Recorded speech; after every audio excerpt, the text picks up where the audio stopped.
Uncensored, no holds barred talk. 24 hours a day, 7 days a week. This is Global Reality Radio Network.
Ladies and gentlemen, welcome to another live edition of the Global Reality right here on the Global Reality Radio Network. I'm your host, Josh Reeves. Thank you for being with us here tonight for another late night live Moonbat edition of the broadcast. It is Thursday, March the 10th, going into the 11th now of 2011, and we're up late here tonight, so make plenty of coffee and jack yourself up on Jolt Cola or something of that nature. Inject Jolt Cola directly into your bloodstream. Do whatever you got to do and get ready to be up late night with us tonight here on this Thursday night Moonbat edition of the show. Glad you could join us. And again, thanks for staying up late with us tonight. And we've got quite a bit of news. Quite a bit of various topics, and it's amazing, you know. As I've been doing more and more of these late night live shows and doing the show almost exclusively in late night time. Lately, we did an earlier show on Monday, but I like having the flexibility of that. But the point of the matter is, it's amazing how much news continues to come out throughout the day, throughout the night, throughout the evening. So I've actually kind of been enjoying that. And enjoying the aspect of, you know, if stuff comes out in the late night hours, we're not having to wait till the next day or what have you to cover it. We can cover it tonight here live as it's happening. And there are definitely quite a few of those that are coming out right now. As I was, you know, gathering news and whatnot right up until the time I was coming on tonight. So there's lots of stuff here tonight. And we're also going to be continuing in our series of reading that we began last night. And that is out of the book The Gods of Eden, written by William Bramley. And we're going to be reading more from that tonight here on the broadcast. And it was good. That was we started reading that. It was on a suggestion from one of our listeners. Black Sheep Radio had suggested reading it. And he had said something about the next section I was going to read might be something I might want to skip or not cover something because it was kind of rudimentary facts. But, you know, I think for continuity's sake, I am going to go over that and read through it anyway, and we'll judge for ourselves.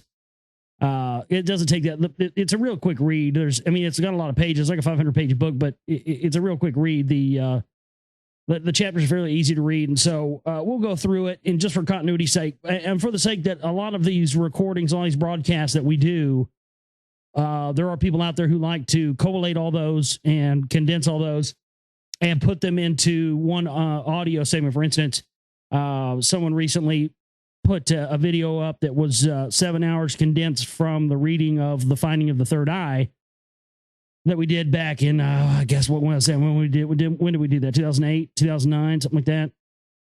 It all becomes a blur after a while, but I think it was 2009 was when we did that, but it was early 2009.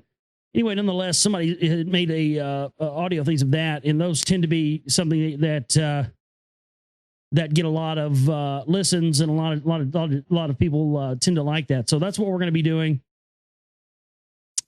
Is we'll be reading from some of that for continuity's sake here for you tonight on the broadcast. And this broadcast originates from the website www.theglobalreality.com. That's www.theglobalreality.com. That's where the listen stream is at. That's where links to all my documentary films, video clips have been made out of, as I mentioned before, out of radio shows. Also, I want to mention this.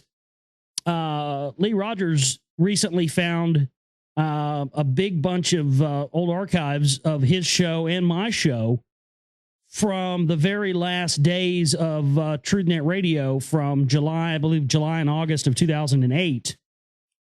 And I happened to be playing one of those old shows the other night, and I'd heard myself. I just had it on for a second as I was making sure the archive was playing. And I had realized after hearing me say something about it that one of the shows that Lee had found in that archive happened to be the second interview that I'd ever done. It was when his book, The Rise of the Fourth Reich, came out, and we did this great interview, and I had assumed that recording was probably gone forever. But lo and behold, I thought that about a lot of these shows. I thought that the Peter Del Scott interview was lost and gone forever. That is actually out and up. We've got that up now. That's like the third show I ever did. You can hear that. But yeah, so the Josh Reeves, Jim Mars, Rise of the Fourth Reich, long lost interview. I thought it was lost and gone forever, and I never thought I was going to hear that again. Didn't think that all of you, our newer listeners, were ever going to have a chance to hear that.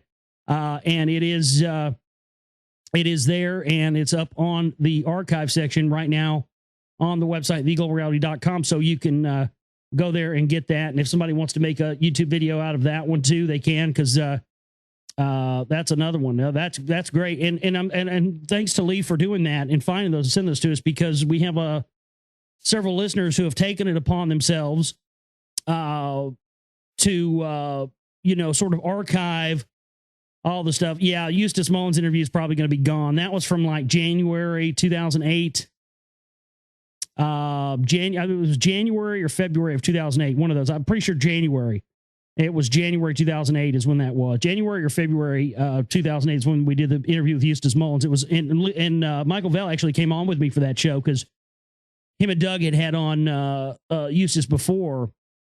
So he came over, and no, that was not an Oracle. It was on TrueNet Radio. So yeah, I had Michael, it was me and Michael Vale, and it was Eustace Mullins, and that was just a great thing, because that was kind of when a lot of us were really starting to come out of our Ron Paul Patriot movement, truth movement, induced slumber. And, I'd found out about the CMP a few months before that. And I remember I asked Eustace, what he thought about all this Ron Paul hysteria. And it was just great, because there were so many people were so butthurt about that. He said, he just, straight up said, well, Ron Paul ain't going to change a thing. He ain't going to change nothing. Kind of said it. It's kind of kind of sound like he kind of, in his old age, he kind of sounded like the old man from, bring me that sweet ass over here. Get a popsicle. He did. He kind of, Eustace Mullins kind of sounded like the old creepy guy from Family Guy when he got older. But nonetheless, I mean, it was great, because all of Chambers' hard drives from that era were destroyed or wiped, and he lost all of that stuff. So I've already tried to, believe me, I've already hounded Chambers into the ground on that stuff. Yeah. If there was a possibility for us to resurrect any of that stuff, we would have already done that. Yeah. Like I said, already talked to Chambers about it, and he said all of that's gone. He said he wishes, because all his shows, a lot of great shows he did were on there too, and he did a few with Eustace Mullins as well that were really good. So, but nonetheless, there you go.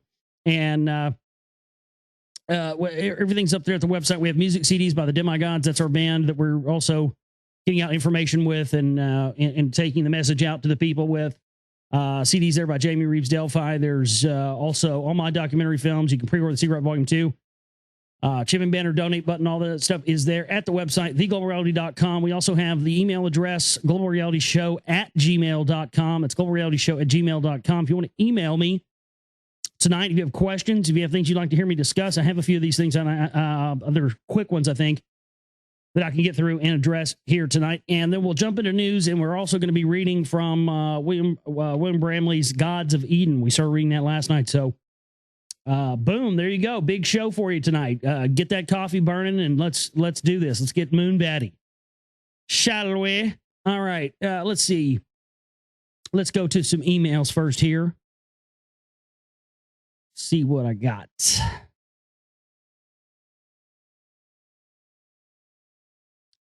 That's an interesting one. It says, hi, Josh, regarding the rock wall, the ancient rock wall in Rockwall, Texas. I've been talking about that again recently because I want to get back into investigating it again. It says, my mother has a background in archaeology mainstream. And I sent her a page of photos of the rock wall. I did not tell her how old it is. She wrote me back and she told me that it is, quote unquote, definitely a man-made structure. In sharp contrast to what the scientific community tries to say about it. And this is a woman who's a very mainstream archaeologist here.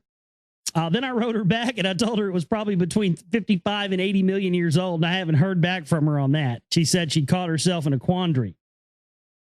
If I can convince her to donate her time to study the wall, you can show her around the area a little. She has a car to drive you, and I would like to come also. She is in Austin, and I'm in Houston. I've noticed that several of us brothers and sisters think alike. I heard you talking about this, or was it Lee? And the discussion was contemplating on what it makes some of us similar in thought. Yeah, I've talked about that as well. Many of us, I think both of us were probably talking about that simultaneously. I was talking about that last Thursday night on this show. I was talking about, how a lot of us at a very early age were singled out in school and like for instance with me, they make stuff up about me and things of that nature. And my parents would believe it, never believe me and say that I was lying about it. I mean, that happened quite a bit. The teachers would just make stuff up about me because, there was something they were singling out on about me that was different. And they just make stuff up out of the clear blue sky and tell it to my parents. My parents would believe the teacher and not me. And then they'd call me a liar and automatically assume that it was me that was the liar and not the teacher. And, that always stuck with me. And I don't think I've ever talked to my parents about that. And I probably should sometime. They'd probably still believe the teacher and not me anyway. But, but it's absolutely true. I mean, I can see their point. I can see why they believe the teacher and not me. But what I'm saying is, in hindsight, if it was something as a kid that I was, I could own up to it now being an, 34-year-old adult, but my God, it's just flat not true. They just make stuff up. And so I was talking about how there seems to be that a lot of us that kind of had that happen to us, and a lot of us that were kind of singled out as being different ultimately end up being the type of people that have the minds that have the ability to wrap themselves around this type of information, because it isn't that interesting. It seems all those of us that were sort of the misfits or the cast-asides or the outcasts or, the ones that didn't fit in with the cool kids or the clique. It's interesting that we seem to be the ones now who are the ones who actually can wrap our mind around this and understand it. And the reason that is the same reason why you have people in some of the, different minority groups, whether it be black or Hispanic or whatever else, a lot of those people understand this stuff better than a lot of us do. I remember when we used to go do street actions and stuff, and we tried to give DVDs and stuff to some black folks, and they'd be like, man, there's nothing you could tell me I don't already know about the New World Order. White boy, I know about Freemasons. I know these motherfuckers have been doing this shit to black folks since the beginning of time, and it's funny because and you see that and you're like, well, yeah, it makes total sense. Once you understand this, you understand that, of course, that section of the population. Well, it goes the same way with people who have kind of been the outcasts and the misfits.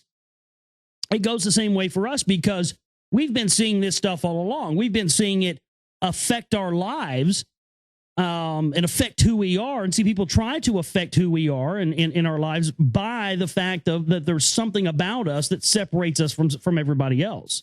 I don't think any of this is a mistake. I don't think any of this is a coincidence. We are all here, each and every one of us, all of us, me, you. We are all here, and by the here, I mean proverbial here in knowing about this information.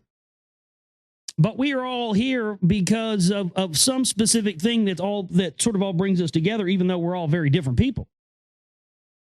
I don't think you can count that as a coincidence. We're here because we're supposed to be here. Everything in our lives has led up to this moment of us finding this information and then trying to alert other people about it. I'm blown away. I'm blown away every day lately. Just over the past few months, man. It just seems like our listenership and just the people who have found my YouTube views. I mean, I used to get subscribers, once or twice a week. And I'm getting 20, 30, 40 a day now. It's crazy. Emails, I'm getting tons more. I used to get a couple emails a week at the most. Now I'm getting 20 or 30 or 40 a day. And I think that has become, as a direct result of more of, not because me or, Lee Rogers or whoever, not because we're, necessarily the best radio hosts or the best filmmakers or whatever else. That doesn't even have anything to do with it. That doesn't factor in at all. What it has to do with is the fact that there has not been, because of this, phony patriot, CMP, John Birch Society, priest class controlled monarchy and monopoly over this type of radio. People like us, voices like us, have never had an outlet before. I mean, shit, me and Lee and a lot of the guys at Doug and Michael Vale and Chambers, and a lot of the rest of us who, came from TrueNet Radio, and after the demise of that in 2008, a lot of us, that's why we've become such a threat to these guys, because, when we were bouncing, because I did a show on RBN, Lee did a show there too, WTPRN, Lee did a show there too, I was on there. I don't even know how many other networks. I've been on Oracle. I mean, it seemed for the longest time, and definitely with my show, I think partially with Lee's shows probably as well, but definitely with my show, there's been this thing where, after people hear what I have to say, they don't want me on their network anymore. And I think the fact that they have not been able to shut us down has turned the tide, because what it's done is it's given people that are like us a voice that they never had before. So people like us now have a voice and now have people that we can relate to in this. And when I met Lee in 2008, that was, we were like, yeah, dude, it's on, because we met and we realized, oh shit, man, we're very similar. We have a lot in common. We're really concerned about the same things when we're into this for the same reasons. So fuck it, let's band together as a team and fucking do this, And so that to me, I think, has been what has caused the audiences to grow and has caused more people to become interested in the topics and stuff, and looked more into the Alex Jones stuff and the CMP stuff and the Jesuit stuff. Not because there's anything fancy about the way that we present this stuff or talk about it, but more about the fact that, it's just, some of these guys, when you hear, when you hear Eric John Phelps talk about this stuff, and then you hear him talk about, wanting to set up segregated states within the United States to put black people in over here and white people in over here, and you find out he's an Israeli diamond salesman, and you hear all this really fucking neo-Nazi talk come out of his mouth, and then you find out all these other connections you see with people in the CMP and the Patriot Movement, Truth Movement, connected to white supremacist movements, white nationalist stuff. Then at that point, you're just kind of like, oh man, here we go again. So, that, I think that's been the whole thing is that it's been some of this information that, it's been the approach. I think that people have, for the first time now, started to really understand that it's not about, pointing out every little flaw or every little thing or whatever else or whatever have you on somebody like Alex Jones or anybody else. But that's what they always try to steer the conversation back towards. But luckily, our audiences have been savvy and have been smart enough to know bullshit when they see it. Otherwise, we wouldn't still have audiences. That's number one. But number two, to have the ability to be able to say, okay, look, when you have these connections to people at the highest levels, and there's no question, the evidence shows that people in the John Birch Society, the Council for National Policy, the Truth Movement, the Patriot Movement, they have connections at the deepest and highest levels. There's just no doubting it anymore. And I didn't see that or know that really when I first started researching the CMP, but something told me that that was the case. Kind of like what I mentioned last night on the show about how I used to go around telling people about, eugenics and telling people about population control and all this stuff. When I was a teenager, when I really didn't have a lot of information or a lot of proof to back up what I was saying, somehow I just intuited that and knew it was true and knew it with every fiber in my body. And that's exactly how this CMP stuff was as soon as I found out about it, because it was just such a convoluted, fucked up, weird, and strange way that I even came across it. I mean, when I started on radio, man, I was hardcore. Everybody I know was, hardcore. There wasn't any alternatives at that point. I mean, that's the greatest thing. Lee and I have now provided an alternative for people who don't want to ensconce themselves in the mainstream of the Truth and Patriot movement, see past that, but still, want to have people who are interested in these topics that they can relate to. Because as it stands now, it's like you find out Alex Jones is a fraud and the Truth movement's a fraud, and then you're like, oh, well, disenfranchised again, left out in the cold. No, there are other people out there like you. There are other people out there. You're not left out in the cold. You're not lost and gone forever just because, you found out the Truth movement and Alex Jones and all that's a fraud, and all of a sudden your life is over. No. Now it's time for you to be you and not be the follower of someone else. And that's the greatest thing about having, the platform like what we have here and with a chat room and everything else. There's no hierarchy. And nobody's above everybody else. Everybody's pitching in for the cause. If you got people over here who can donate, they're donating. Got people over here who are finding research, they're throwing in. You got people over here like me and Hydra who can do web stuff. He's doing that. You got people who can build websites. It's an organic thing where everybody's contributing something, what they can contribute, and then it just, it continues, and look at what it's become. I mean, I'm blown away right now that it's the sort of nexus point and the reach of the interest in the CMP information now. It's reaching a fever pitch. More people are into it now than they ever have been, and that's because this is legitimate stuff. This is not just, oh well, Alex Jones is owned by ABC because GCN rents time on the ABC Star Guide satellite, so that means he's owned by ABC Disney. No, it does not mean that for a second. If we had a fucking bottomless bank account here, we get my show, Lee's show, whatever fucking show we wanted up on the ABC Star Guide satellite, and boom, be blasted out anywhere we wanted to. Does that mean we're owned by ABC? No, not for a second. The point of the matter is, anybody with cash can rent the time on one of those satellites. But that's always been one of the many. But one of the bigger things, it just seems like there's always this, there's disinformation in the things that people try and pin down on Jones, or there has been up to this point, just really shoddy type of just,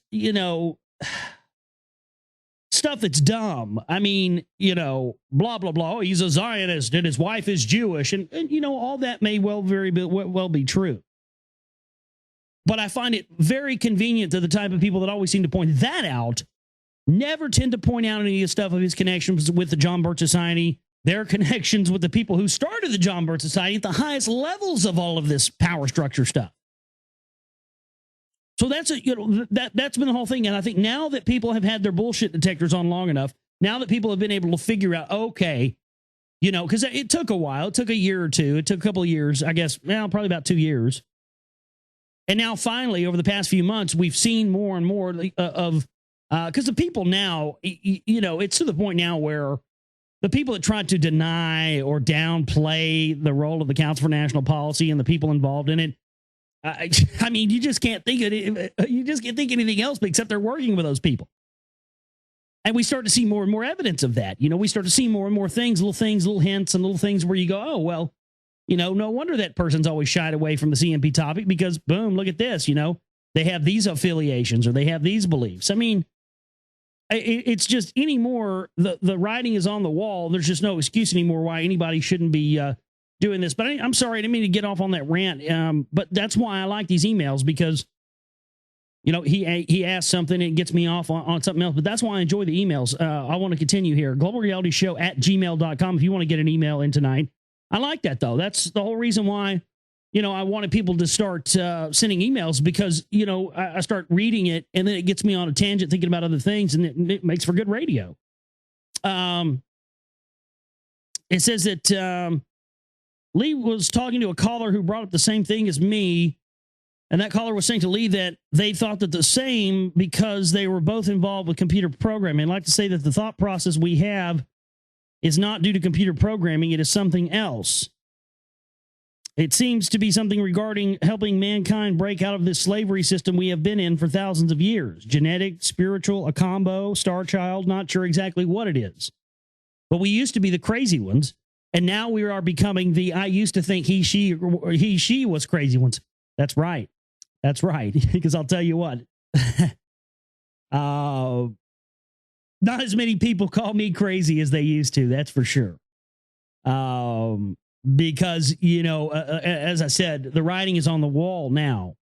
And things that weren't apparent when we first started coming across them several years ago are now becoming more and more apparent. And, people through with the benefit of time and hindsight are now starting to see what this is. But I'm going to continue with this person's email here regarding the crystal shop in Dallas you mentioned on air. Got a link to their webpage for me. Yeah, I'll definitely send you that. I don't want to announce it on air yet, because I'm going to be, I may work with this place about maybe doing some bartering for some plugging on the show. So I don't want to, but I will send you the link, Sarah. We'll do that. I'll respond back to this later on. I tend to stay away from anyone who's deeply involved in magic. Most of that type of info out there being an entrapment. I'm sure you know what I mean. But having said that, I'm sure there are some people involved with that professionally as a hobby who are okay. Well, I mean, I'd have to disagree with you there to say that all magic is an entrapment and a trick or something else of that nature. The fact of the matter is that these ancient practices and ancient sciences using stones and crystals and using energy healings, these are the type of things that the elite has turned and used for negative purposes and used for evil intent and used against us. But nowhere in any of these ancient teachings, and I've studied the Freemasons, I've read everything they ever put out. I've read the stuff that's for initiates only and all that, and never once in any there do they ever say that any of it is about evil or anything else. It's strictly the intent of the user.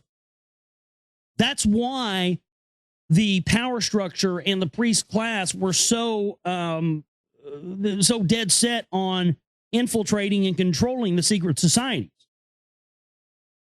Because had the secret societies been allowed to continue on as they had began, you would have had a lot more regular, plain Jane, regular people like you and I who would have had access to this knowledge, and we probably wouldn't be sitting here having this conversation that we're having right now about it, because it would be a totally different world. But once they got their hands on the secret society structure, they were then able to ensure that only their people got into these secret societies and learned this ancient knowledge. Alice Bailey talks about that in her book about how the ascended masters of Shambhala used to be that these were people who were, after so many years of being an adept or, a type of a Buddhist training or whatever have you, shamanic training, that the highest, most learned elders would then go on to Shambhala, where they could basically transcend the death of the physical body, become ascended masters, and then they would they would basically dole out the plans for humanity and to humanity's leaders throughout the planet from Shambhala. And she basically admits in one of her books, I think it's Initiation Human and Solar, right there in black and white, that essentially, in so many words, that the power structure had hijacked that and ensured that only their people would be the ones that became the ascended masters. So I have to disagree with you to think that to say that all magic and all this stuff is entrapment. And so, if you're coming from a sort of a Christian point of view, which I don't come from I just can't because of the knowledge. I don't have anything against Christians. I don't have anything against Christianity, but You got to know it's another one of those Vatican controlled ideologies. And at this late in the game, it's been convoluted, watered down, changed from what it originally was by the priest class. So, none of these major religions in the world we can trust because we just don't have all the context and all the information I don't believe, for me. And not only that, why do I need a religion that man made when I know that I am a spiritual entity inside of a material plane body trapped here? And I know that you are, and all of us. And I also know that we are all part of the one energy. I don't need a religion to tell me that. And I don't need a religion to make me do the right thing because of that knowledge or the lack thereof of it. You understand what I mean? I'm aware of a higher power. I'm aware of messianic figures, and I love and appreciate them all, the energy. But you understand, I see you and me and all of us as them. A very blasphemic thing to say, I know, but see, that's the way I see it. That's what my experience in this body has shown me, and that's what I believe. And if you don't believe that, that's well and fine. I don't expect you to. All I can do is tell you what I believe and what it is for me, and I believe with every core and fiber in my body. But, that's I see the messiahs and the gods and the power and everything. I see it in everything. I see it in all of us. I think that's the real trick, is that we're conditioned to believe that there's separation when there is no separation at all. The only separation that there is and that's ever created in this realm is by us and by our minds. We are the ones that create the separation. And most of that is derived out of fear. It's derived because we let our animal tendencies overrun and override our spiritual tendencies, which is absolutely, positively wrong, and is destined for the person who is doing that to be miserable and to be easily led by things such as organized religions and the rest of this. So, no, I mean, don't, we have one disagreement, whatever. I'm just giving you my case there. I'm not trying to say, me and this listener are at odds. I mean, my God, we don't all disagree about anything, but I just, I'm reading his email, so I'm giving you my opinion. I think that's why he wrote the email, is who my opinion was, right? So there you go. There's my opinion on it. But anyways, get back to me on the rock wall thing I asked you about. Okay, I will do that. Here's the thing. There's not really anything. There's not really anywhere we can. And I know this is a common misconception with people, and I want to make this clear about the rock wall, so people understand this. People are always like, "Well, I want to come and I want to see it." Well, you can't see it. There is nowhere you can go and see the rock wall. It's buried 50 feet underground down to the bedrock of the shale. The only pictures that we have of it are from some of the digs that have been done. And unless we find a plot of land with some of the where we can verify that some of it is on it, and either buy that plot of land to do a dig, or find somebody who's willing to let us do a dig there. But it's going to require lots of money. It's going to require archaeologists. It's going to require engineers. It's going to require tools, backhoes, water pumps, because there's tons of water down there. Starts coming in. The groundwater starts coming in when you start digging out to get where the wall is. They had that problem with the last dig. But I put it out there to the universe. There was a couple years ago, there was somebody who said they were willing to put up a big chunk of change, maybe a couple $100,000 or more, for a dig to be done, for us to get a piece of property and do a dig on it. And that person may come forward again. I don't know. But I tell you what, you and your mother, she's in Austin, you're in Houston. I tell you what, you guys are on my list.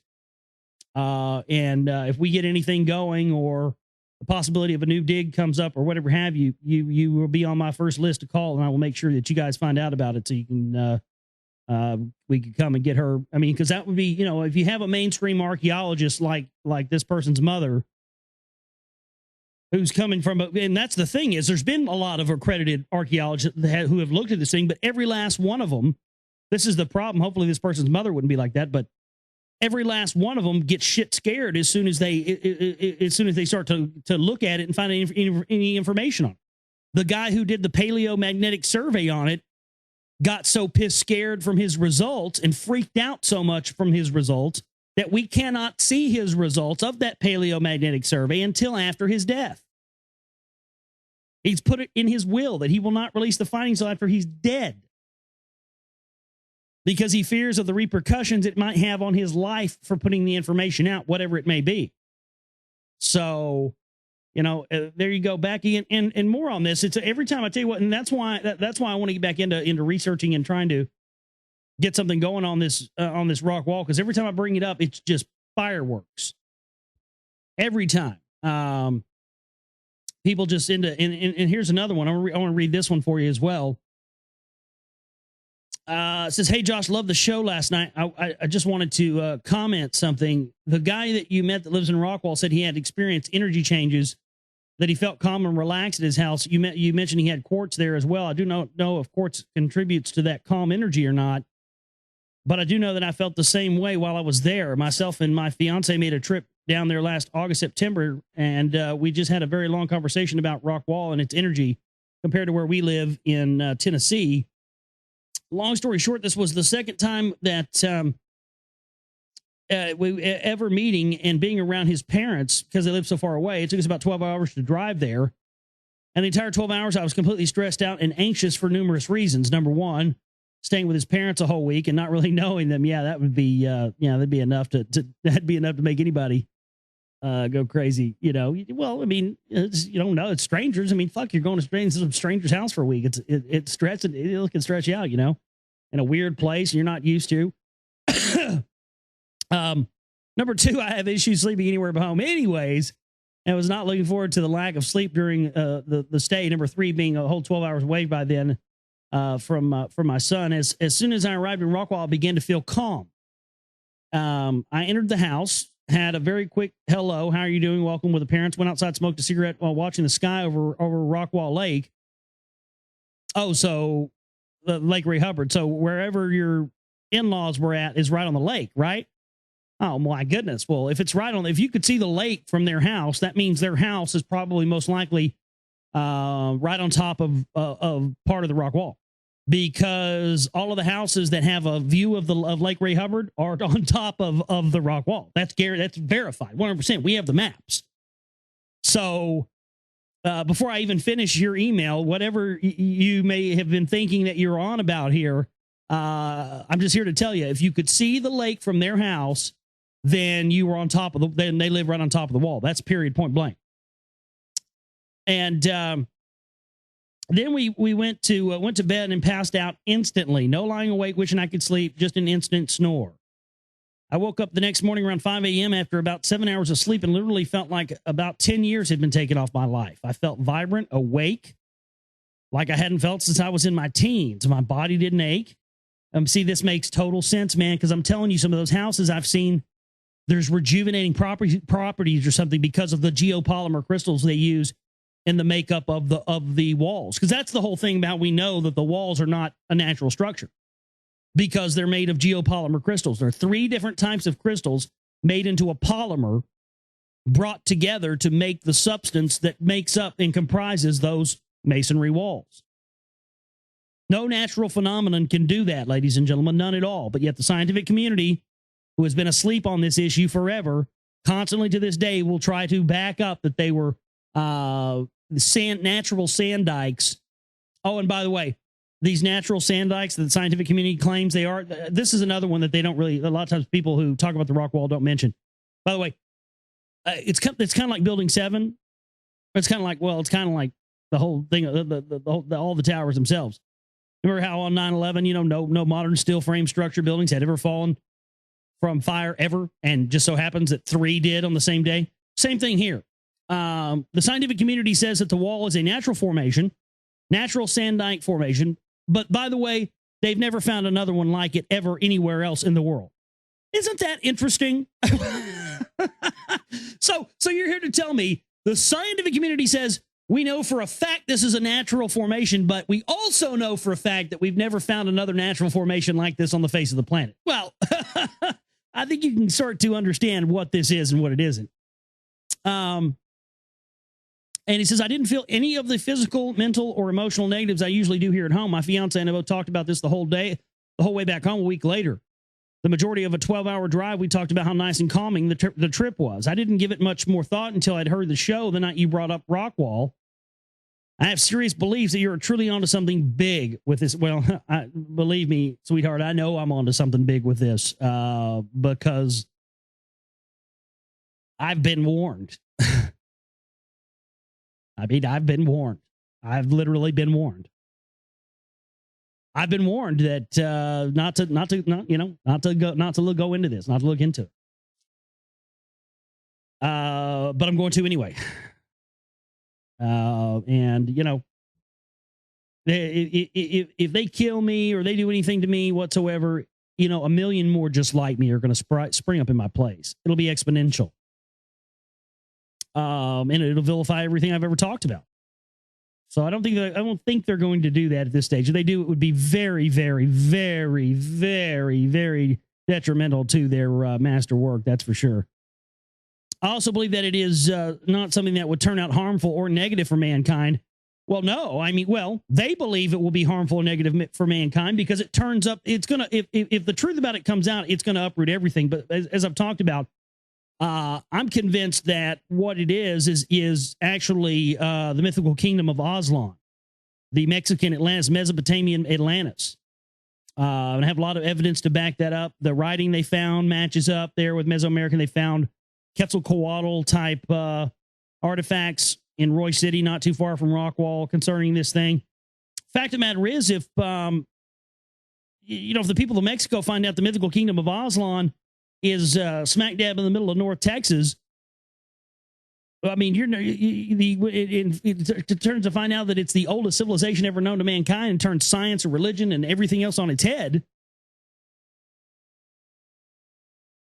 Yeah, I mean, the world would be in upheaval if the truth about this thing came out. That's why they don't want it out.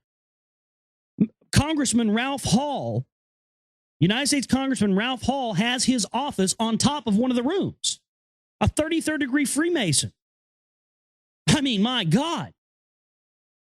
They don't want this thing to come out. They know the implications full well of it, and they definitely know the regenerative healing properties that you mentioned there as well, because otherwise it wouldn't be the richest county in all of Texas in the hot zone between the I-30 bridge at Lake Ray Hubbard and the 66 bridge that goes into Rowlett.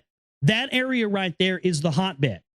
It's very close to the courthouse. It's where they found the domed rock rooms, and it just so happens to be all along that about a 2 or 3 mile stretch are the most expensive houses in the entire state of Texas. We're talking about $400, $500, $600 million houses. It's unbelievable, folks. Unbelievable.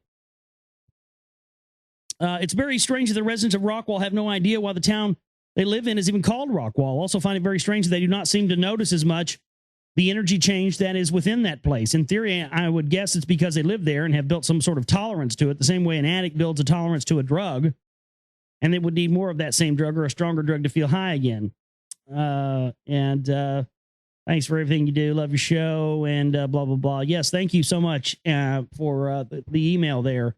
Very enlightening to hear firsthand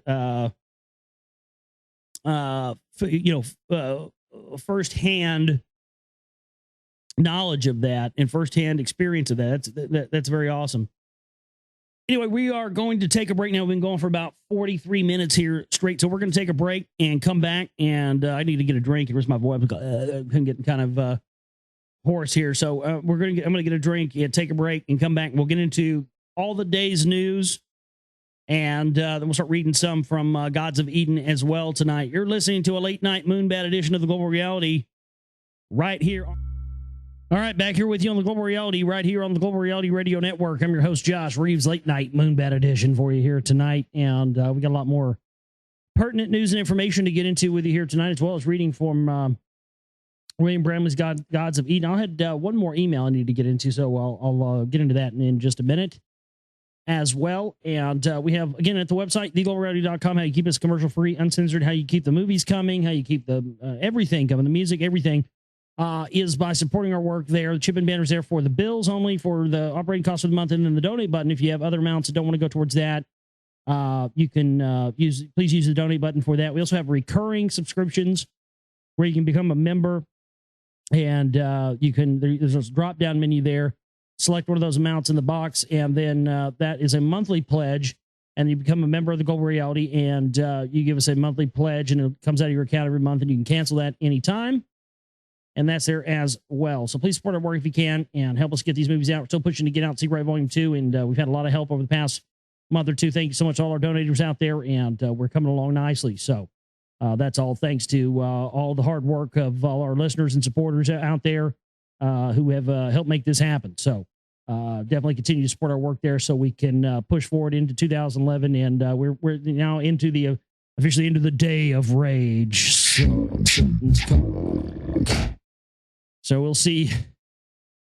Oh, lordy, lordy, lordy. We'll see what kind of shit's going to go down today. I know they've already been firing on protesters in Saudi Arabia. I've heard that.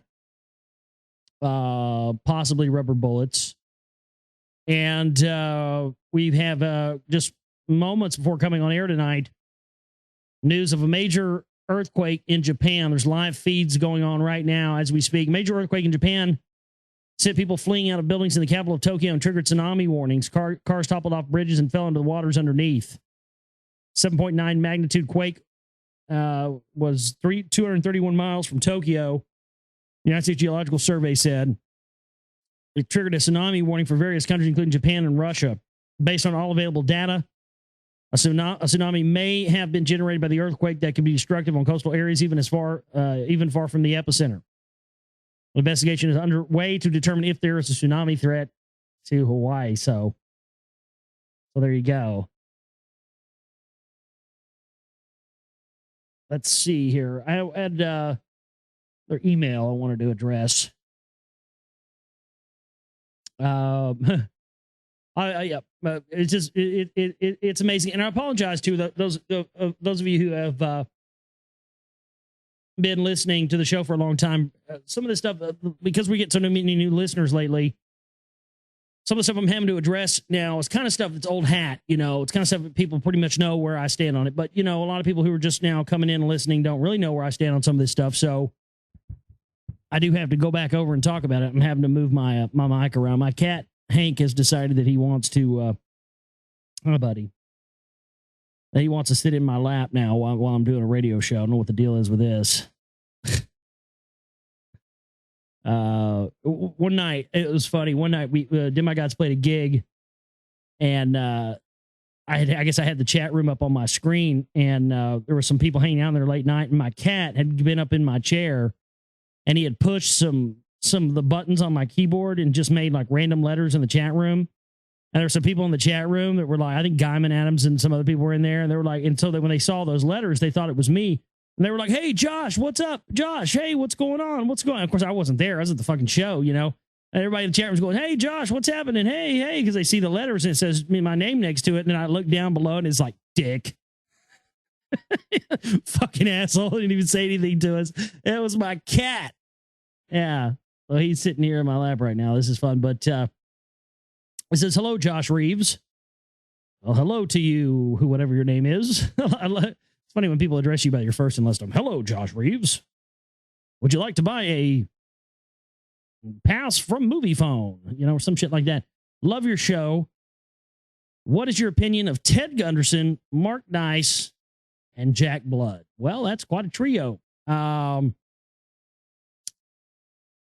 Gunderson, Mark Dice, and Jack Blood. Would you like me to answer that in particular order? I think I've made it very clear on this show abundant times what I feel about those three individuals, but I'll go back over it again quickly for you for the sake of your question. Ted Gunderson, don't trust him as far as I can throw him.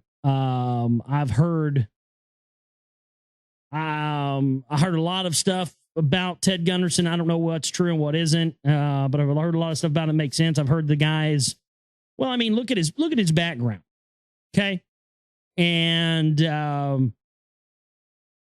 it depends on, to me, it depends on what your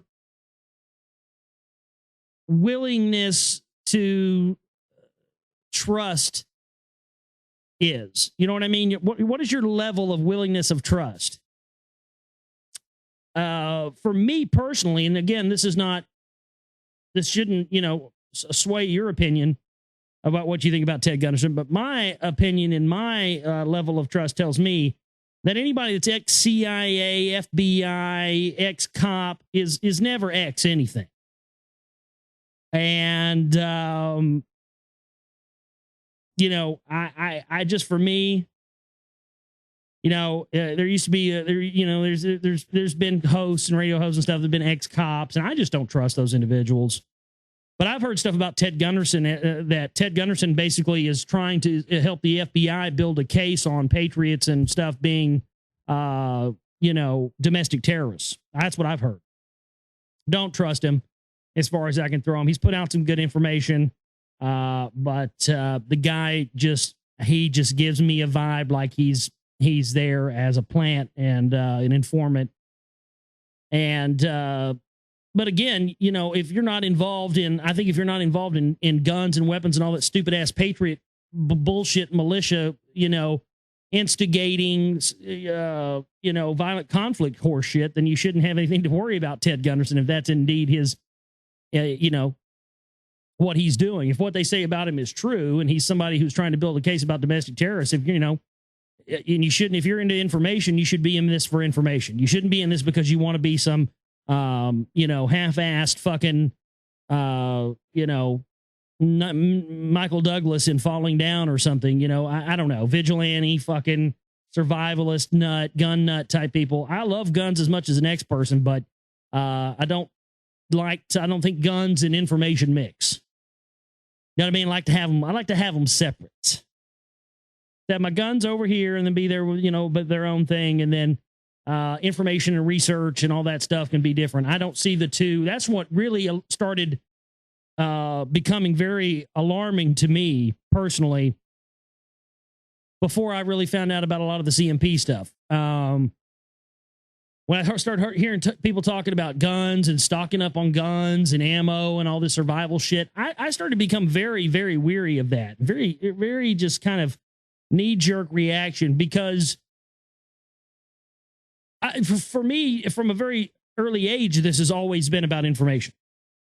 I'm not in this to be some half-assed revolutionary or some, gun-toting, let's go, have violent conflict. That's not me, and that's not what I'm about. And the fact of the matter is, I have too much evidence now that shows me that the whole patriot movement, truth movement from the very beginning has been set up as a front by these white nationalists, white supremacists who are trying to bring about a fulfillment of the Turner Diaries and build an army for their coming race war under the guise and under the lie of 9/11 truth and an anti-New World Order, blah, blah. I don't buy it. So that's Ted Gunderson. Mark Dice, don't have much to say about him. The guy won't use his real name. I mean, my God. At first he was John Connor, and then he was Mark Dice. Then there was a blow up with him and Danny Bottom Douchebag. And then you find out Danny Bottom Douchebag's wife works for this very famous Vatican cardinal in L.A. that's cardinal to the stars, and Charlie Sheen and Alex Jones and Mark Dice, Danny Bonaducci, and all these Martin Sheen all go see this guy. And when Jones goes out there to L.A. to hang out with Charlie Sheen, that's also who he's going to meet with. Jack Blood is Jack Blood. Either like him or you don't. Don't really have much to say about Mr. Blood, honestly. So there you go. Hope that helps. And I'm going to be moving on to the news stories tonight here for you. But I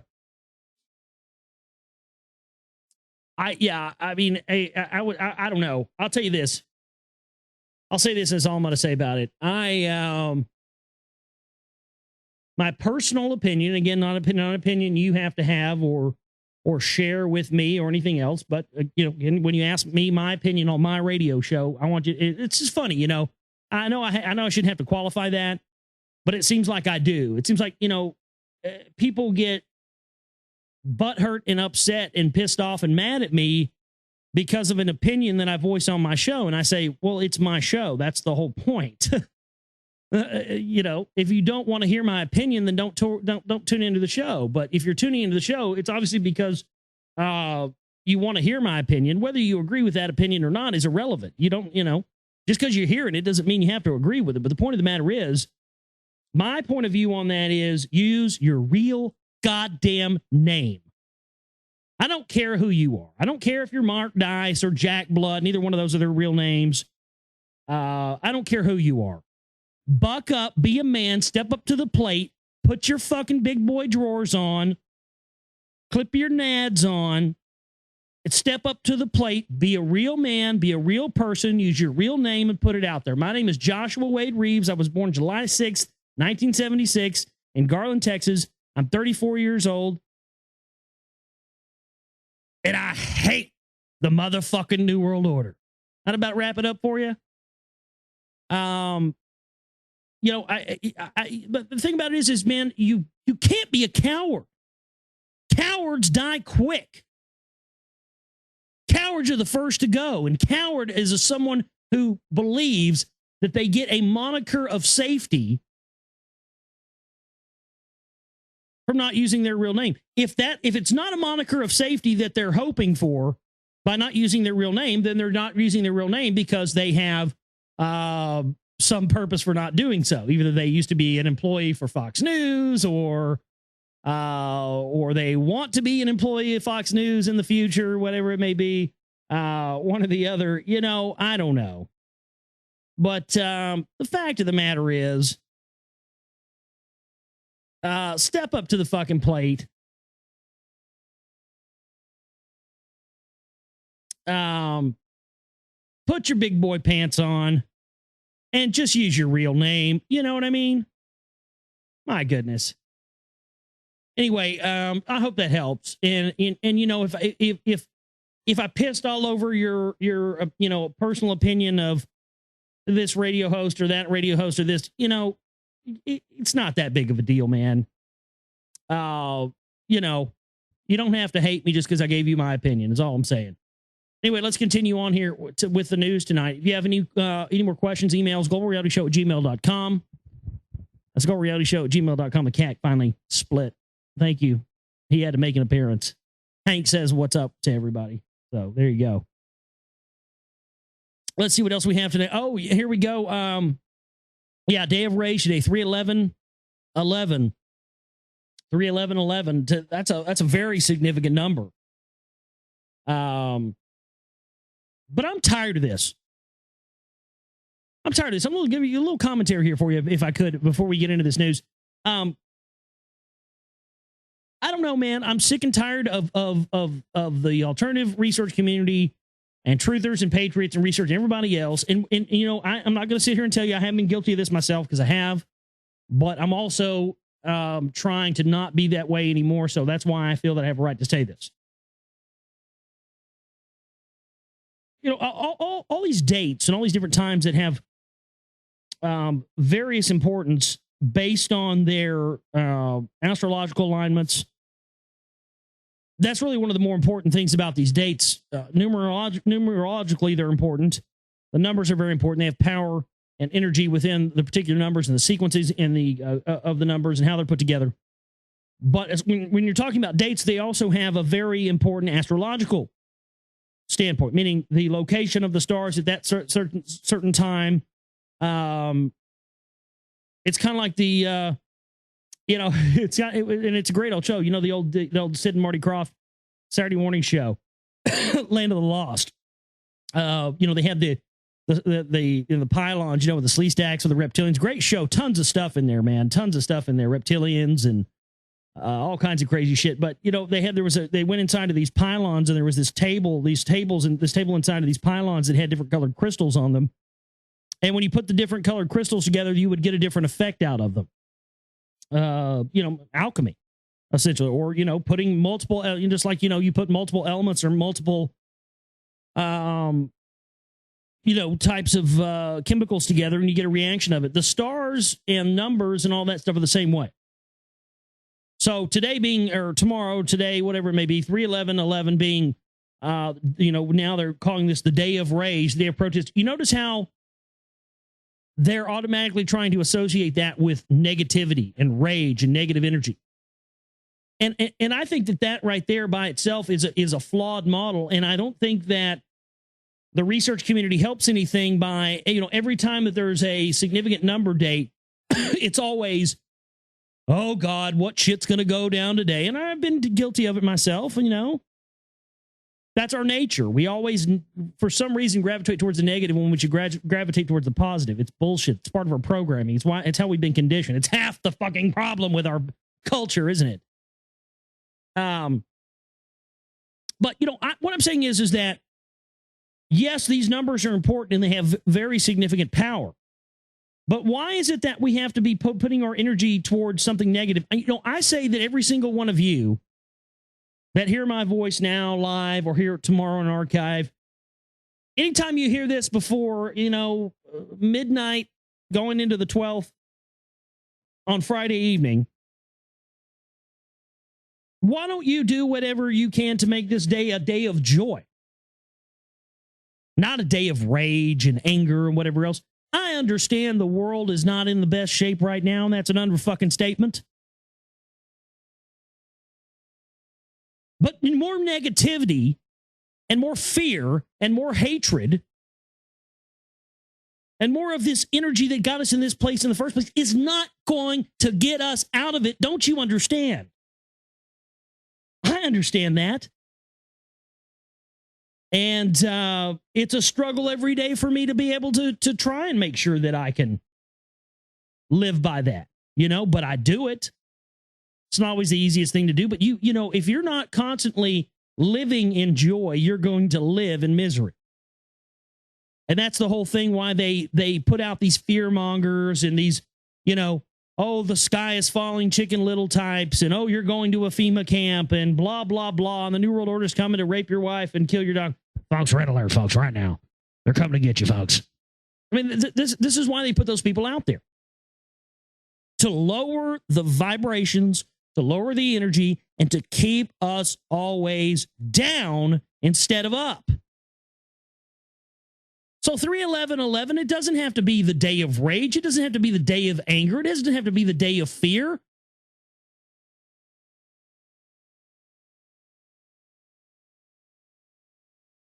Make it what you want to make it. And for God's sakes, don't make it what they want it to be. Again, it's that opposite theory, If they're telling you it needs to be a day of rage, then by God, that ought to tell you it needs to be a day of love and joy. Don't do what they tell you. My God, can't you see that they're creating this? Can't you see this is a part of the plan? Day of rage. That's only something that these goddamn cocksuckers in the big media outlets could come up with, isn't it? I can just see these fuckers sitting around in some, back room around a blackboard, generals and the Joint Chiefs of Staff and all the war planners saying, yeah, we'll call it a day of rage. It'll be great. They'll buy into it. We'll instigate crowds. We'll send out anarchists, provocateurs. We'll kill a few of the protesters just to piss them off even more. Oh, it's going to be great. They do these things on certain dates for a very specific reason. And if you don't know what that reason is, many of you I know do, then I will tell you right now, and this is a fact. I mean, you ever wondered why the month of March is called March? And there's always wars being started in March, marching off to war? You ever wonder that? Should be your first clue. But besides that, the reason they want a day of, the day of anger, the day of rage, is so this will instigate the possibility for bloodshed. Whatever it is, the macrobes or the oversouls or demonic entities or whatever it is, we all don't really know for sure. We have speculation and conjecture, and we go by that on a lot of this stuff, some of this stuff. But there seems to be a very, very important element to launching wars, bloodshed, and everything else on these certain dates at certain times of the year to raise the vibratory frequency of the bodies. So when the blood is shed, they can then use the souls as a sacrifice to whatever it may be, the macrobes, the oversouls, whatever. This is exactly why you have soldiers adorned with these, medals and symbols and all this stuff, totally covered head to toe in occultic symbols. As a way of branding, marking the kill for whatever it is. So this is what they want, and they want this day to truly be a day of rage and bloodshed and anger, and they want us to get out there in the streets and fight with each other. You're bad, you're my enemy because you support Obama, and he's a commie socialist, and he's not even from our country, and he hates the Republicans, and he hates the Constitution. I'm going to kill you, pinko commie liberal bastard. And then you got, oh, well, I hate you. I hate you. I'm a liberal. I hate you over there, you Republican scumbag warmongers. You're just nothing but a damn warmongering Republican gay hater. Yeah. So blah, blah, blah. And you have this guy over here. You have, Republican, right-wing Republican hardcore over here. I'm going to get you. And then you got lefty commie gay boy, over here. I hate you. Well, I hate you. Blah, blah, blah, blah. Meanwhile, the power structure and the people, the powers that be, boy, they're just chugging on like it ain't nobody's business, aren't they? That's exactly what they want. They want us screaming and yelling, fighting with each other over issues and topics and things that they created and put into our field of view in the first place. My God, we're paying attention and arguing over and having opinions on things that they are allowing us and telling us to have an opinion on. We all have an opinion. I mean, my God, Charlie Sheen and thrown in the middle of all this shit going on. And I noticed that tonight, as we have an earthquake going on, we've got Day of Rage happening, protesters being shot in Saudi Arabia already. Thank God Delphi's not over there teaching anymore. I'm glad she's back home and not over there teaching anymore. I knew a while back, so we all knew a while back some shit like this was going to happen. It just took a lot longer for it to happen than we thought it would. But, I just figures that in the middle of all this happening, here we go again. Police conduct raid. They raided Charlie Sheen's house tonight.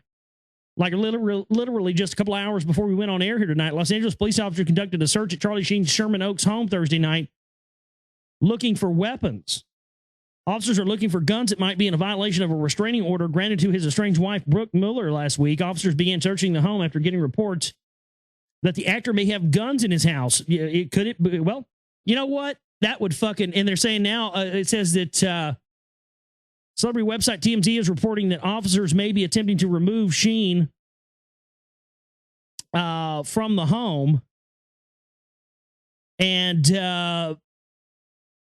in order to conduct an involuntary psychiatric evaluation because of his odd behavior of the past week. Well, you know what? Look, the only reason I'm reading this was to make this point. Look, I mean, we all know what Charlie Sheen is. We know he's a distraction. We know he's a priest class puppet, blah, blah, blah, blah, blah. But regardless of all that, man, regardless of what I think about him or anything else, and I know you're going to say this is fucking retarded, and you're probably going to be pissed off and turn the radio off now.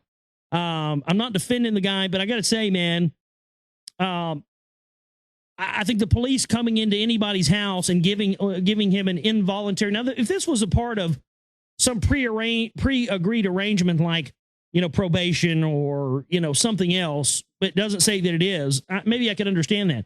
But I think the cops coming into anybody's home, specifically, especially a celebrity who's high profile, I mean, my God, he's a crazy fucking loon, But I think the cops coming to anybody's house and giving them involuntary psychiatric evaluations because they've been in the media and the things they've said and stuff like that, I can't agree with that. You know what I mean? I mean, I'm not defending the guy, man, but I gotta say, cops coming in somebody's house and giving them an involuntary psychiatric evaluations. Now, I mean, if there was, if somebody, if he had, beat anybody up or hurt a child or beat a woman or something like that, okay, sure. But, there aren't any reports coming out right now that that's happened. All I'm saying is that, fuck Charlie Sheen, fuck that guy. He's completely retarded and he's of no consequence to any of you or I, but I'm still not going to get behind the cops giving anybody, a psychological evaluation against their will. I think that's a little fucked up. So my point is, it would be probably very fitting, and I'm not going to say this is a prediction. I'm just going to say it's a possibility, but my God, today could be the day, couldn't it? That would be, that would about fit the bill, wouldn't it? Charlie Sheen offs himself or, dies on the day of rage, 3/11/11. Boy, that'd be fitting, wouldn't it? Wouldn't surprise me in the least. And if it did happen, it would confirm everything else we already thought about the guy in this whole situation now, wouldn't it? Man. That's insane stuff. Let's continue on here with the news tonight. Very interesting stuff. We had talked about, well, let's get into this one first. Author links man arrested in Quincy to the subject of her book on the Oklahoma City bombing. Now, this is unbelievable. The author of a book on the Oklahoma City bombing says a homeless man arrested in Quincy on Wednesday is the same man identified by several witnesses to the bombing as having been with Timothy McVeigh before the deadly attack. But an FBI spokesman, Greg Comwich, said a man named Husseini al-Husseini was thoroughly investigated and found not to have any role whatsoever in the attack on the Murrah building in 1995. Comkowicz did confirm that a man named Hussein al-Husseini had been seen with McVeigh prior to the bombing. Quincy police on Thursday spoke with the author of the note and notified the FBI of the arrest of al-Husseini for slashing a man's face with a beer bottle. Captain John Dugan said the man arrested in Quincy on Wednesday has the same name as a man featured prominently in the 2004 book, The Third Terrorist, the Middle East connection to the Oklahoma City bombing. Both Dugan and the author of the Oklahoma City book said the man arrested in Quincy also has a tattoo on his arm that matches the description on one arm of the man in the book. His age, his name, the picture, the mugshot, that's him. The author of The Third Terrorist, Jana Davis, told the Patriot Ledger in a telephone interview. Davis said that she saw the al-Husseini that she wrote about during the depositions for a libel suit he brought against her. Davis said the al-Husseini that she wrote about is a former Iraqi soldier who was seen with McVeigh in the weeks before the Oklahoma City bombing on the April 19th, 1995, the day of the bombing, which killed 68 people. So that's interesting. And then this as well, considering, you had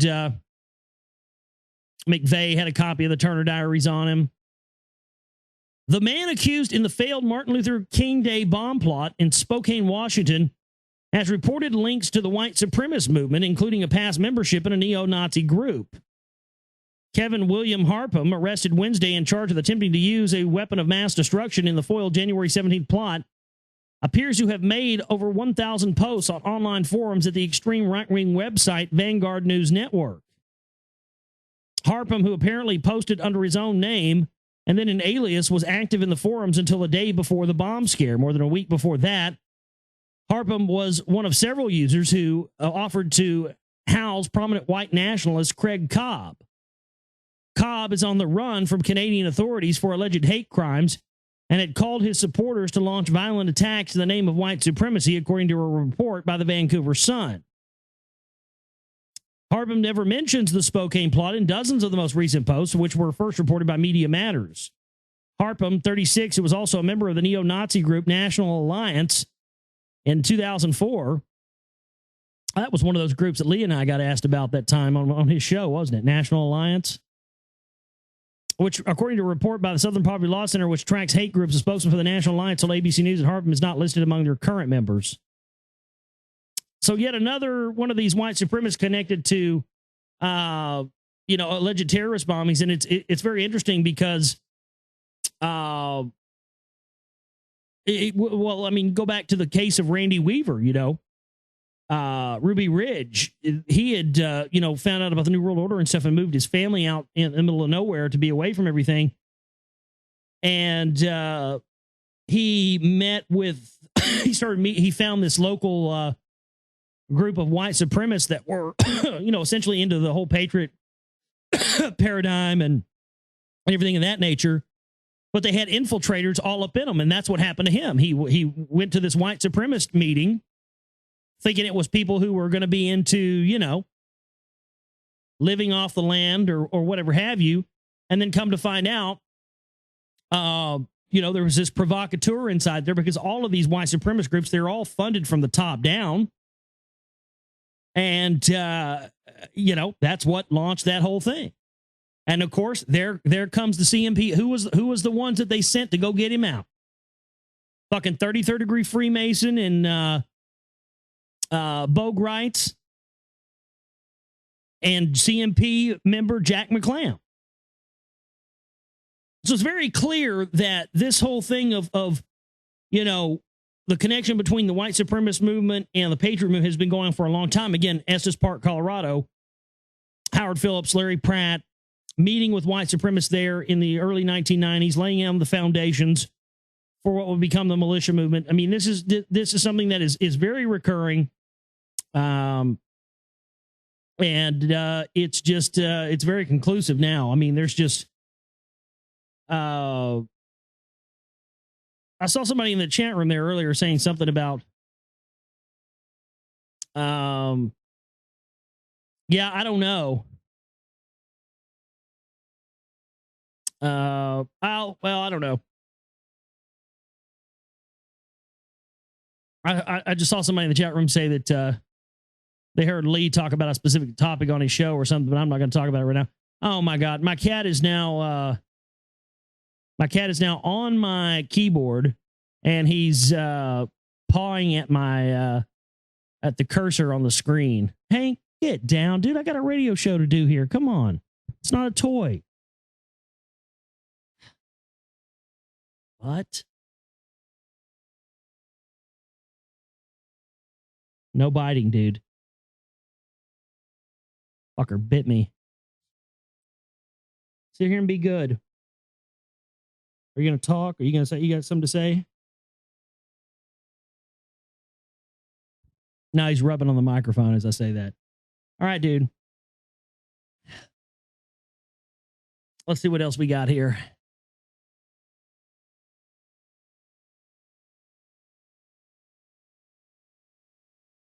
Congressman Al Green, Texas Democrat, found himself in a heated debate with Republican members on the Homeland Security Committee on Thursday over whether or not the Ku Klux Klan should be considered a terrorist organization.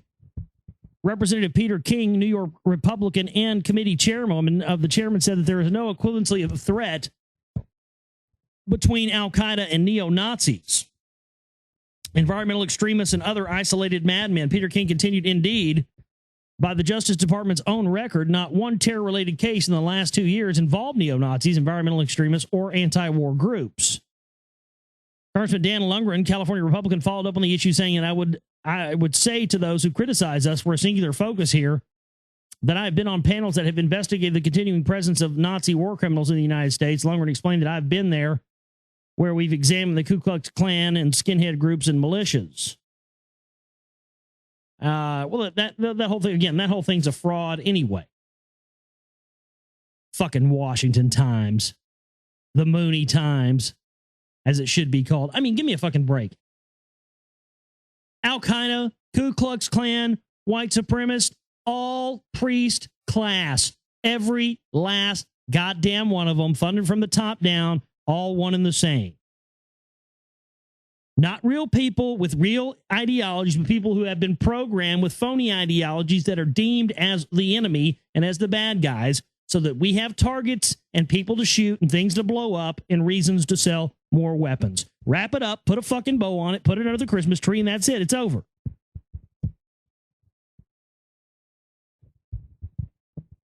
Hey, stop it. Okay, that's it. You're out. Damn it.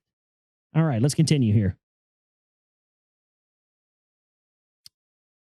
Washington has come down with a case of fiscal fever as the Obama administration proposes everything from spending freezes on domestic programs to selling off unused government property to bring the budget back in line. Now, one study argues that the government can save billions of dollars simply by making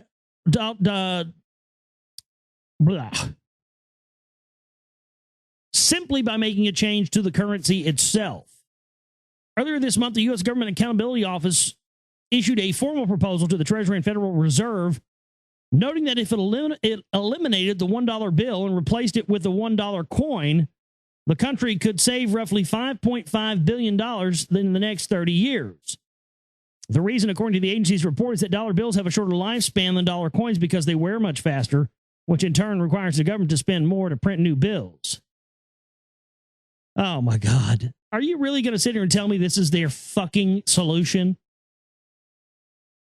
Well, it's not. It ain't the money that's the problem. Well, it is the money that's the problem. No, the money is the problem. But they're trying to make it act as if it's the bills themselves. My God, how about we fucking fix the whole thing before? I mean, I can't even believe they proposed this. How about we end the war? How about we close Gitmo? How about you do all those goddamn things that you strutted around like a peacock and promised the silly ass motherfuckers who believed in your black ass? You're not even black. To begin with, why don't you do your little step and fetch dance and show the people that you're going to do what you said you were going to do? Oh, can't do that. I don't understand why people ain't got this fucking guy's head on a silver platter already, considering the things that he promised. I mean, my God. I can't, I cannot believe that they haven't had people screaming and yelling about it. I mean, they wanted to serve Bush up for this guy's no different than Bush.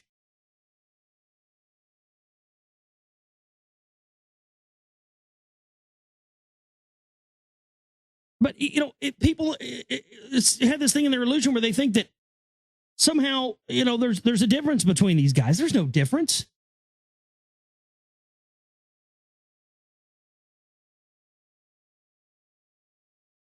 Unbelievable to me that that people still have faith in their presidents and everything. These guys are puppets, man.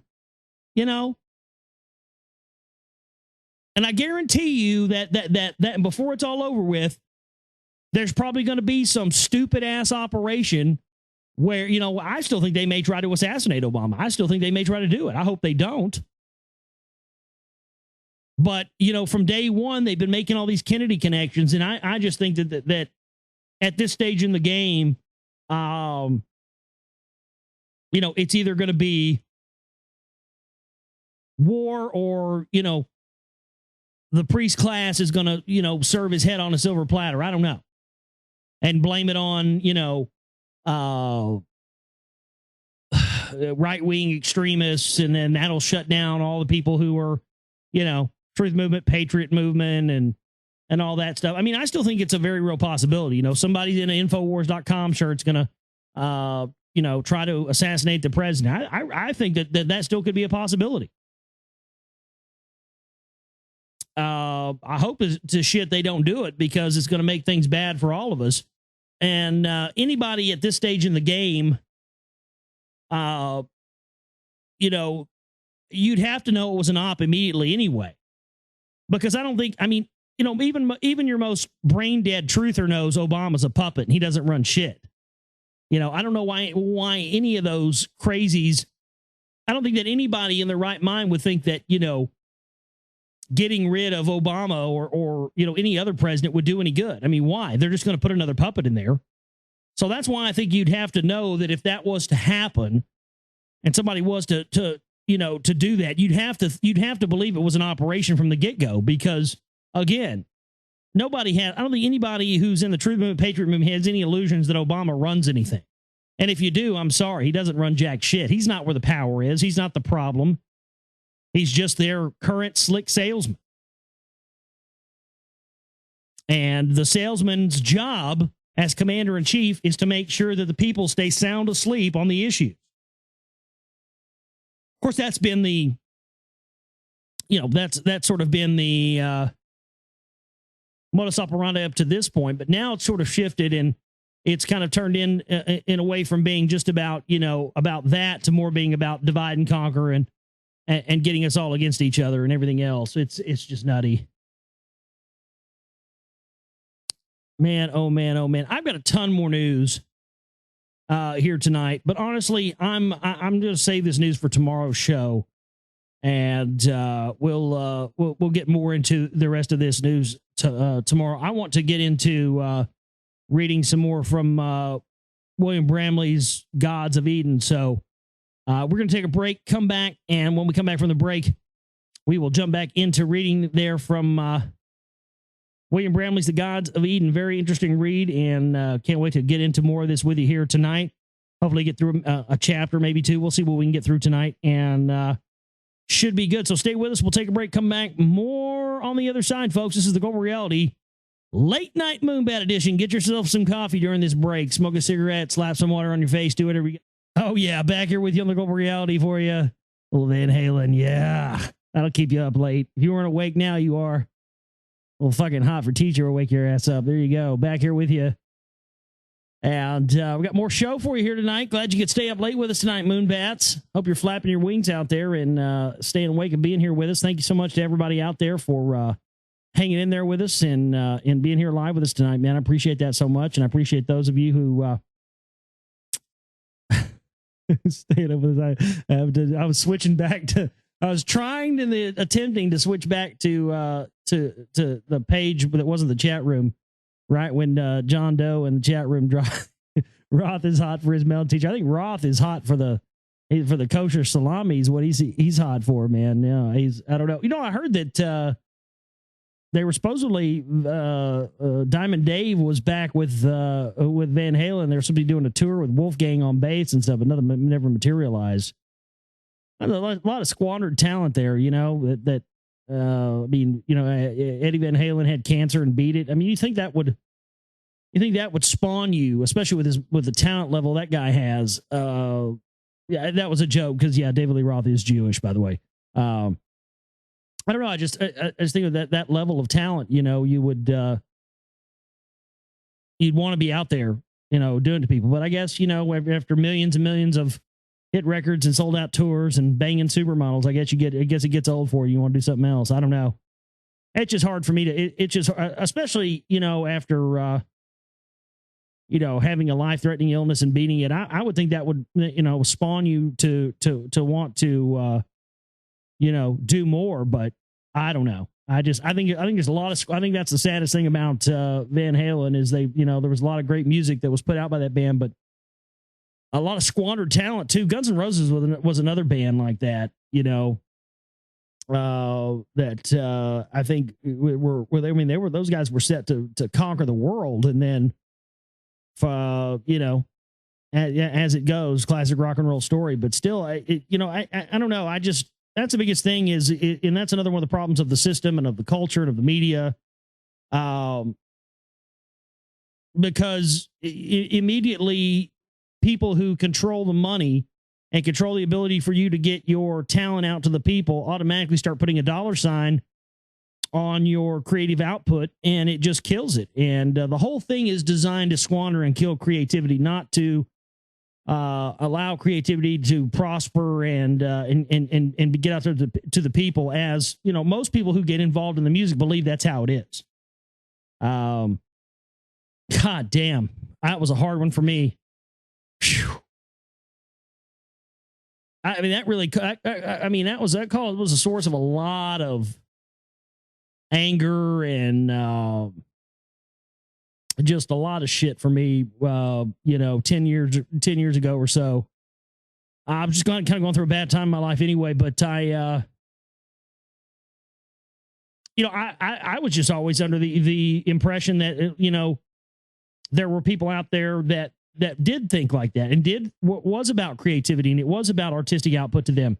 And, and I did have friends that I knew when I was growing up and stuff, when I was getting into music and in bands that I thought were that way. And, boy, I tell you what, I'm not going to name any names, I choose to keep some of my life private, but I mean, I had friends that came out of the same music scene that I did in the mid '90s and stuff, and mid to late '90s, and a lot of them have gone on to record deals and are still on record labels and putting out stuff to this day, and but boy, first chance they could get. All these people, I'd never sell out. I'd never sell out. Bullshit, man. You don't know what the fuck you would do until you're put in that situation, But I'll tell you this, man, it was very disappointing and very disheartening for me to find out that, a lot of people that I loved and cared about and thought were really about artistic expression and true artistic output and not about money or what was popular or what would sell or anything else. All those people proved to me that they were liars and that they weren't about any of that stuff. And so it really turned me off for a long time. I mean, I didn't, for a lot of years, I didn't go out and play my music live. I just, wrote songs and recorded stuff at home and didn't really go out and do that. And that's, that's been the greatest and one of the most fulfilling things for me. And now the Demigods, we've now been together a little over a year. And we're just continuing to push forward and get gigs and play gigs and play everything we can get and trying to get some shows out of town and play some festivals out of town this summer and go around and do a little bit of touring this summer and stuff. And don't worry, I'll still be doing shows from the road. Oh, you don't think just because the Demigods going on tour that the Global Reality Show is going to be on hiatus or something, do you? Hell no. My ass will be doing shows in the fucking car or on the motel or in the fucking truck stop or recording them on my laptop while I'm going down the road, posting something. There will be live shows, but nonetheless, I'm just so thankful that, my current friends and musicians that I know and bandmates and stuff, I'm just so glad that finally there are some people and finally it has restored my hope in musicians in mankind that there are people out there that where it still is about artistic expression. It still is about that. It's not about money and fame and fortune. And, if you try to get into the universe has this thing where it's funny how it works, and it's a law of the universe. And if you try to go against it, you're doomed. And I don't give a fuck how much you try to sell it to yourself that you're not going to be doomed by going this route. Believe me, a million more motherfuckers other than you have come and gone and tried this and failed miserably. And probably more talented than you are. I just mean, I'm not talking to anybody specifically. I just mean, generic, whatever. But the universe has this thing where if you try to get into, if you're only want for your artistic expression, whatever that may be, whether it be talk radio or music or art or poetry or writing books or whatever. But if your only impetus and your only desire is to make money or be famous, you are destined to fail from the get-go. The only people that have ever become, most of the people that become rich and famous, they never wanted it in the first place. And the people that, I wanted to be a rock star and play stadiums since I was 8. Well, you know what? You probably have been a sucker of Satan's cock since you were 8 as well. Most of those, fucking lame-tastic, crap-tastic music you've ever heard in your life. A true artist wants nothing more than to have their art out there into the world for people to see and hear. And, believe me, I was there. When I was younger, that's what I wanted. I wanted money and I wanted to be rich and I wanted to have all the material stuff. I was young. I didn't know about a lot of this stuff. Yeah, I knew a bit, but not like I do now. Not like you do when you got older. You got to grow and you got to grow through that. And, those kind of wants and desires are great, and fine to have when you're 18, 19 years old. It's fine to, want to be Eddie Van Halen and play your guitar in front of millions of people and, have everybody sucking your dick at every turn and fawning over your every move. That's a great dream to have when you're 18, 19. It's not a very realistic dream to have at 35, 40. I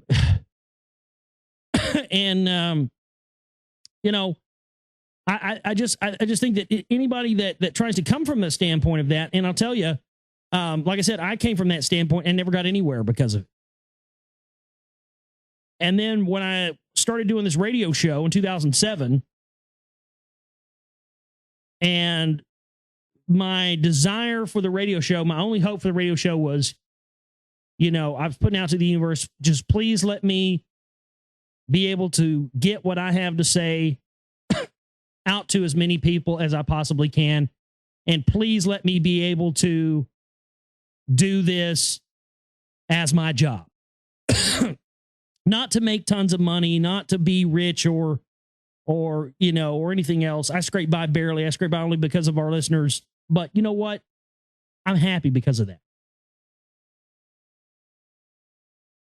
Nothing else has brought me happiness like this. You know why? Because it's never been about me or what I want or anything else, and it's still not. It never has been from day one I started this show and started doing this. And you know what the universe has said to me because of that? The universe has said, you know what? Here it is. Because the universe can tell if you have true intentions or not. It knows. You can't bullshit the universe. Write that down. In the words of Charlie Sheen, print that.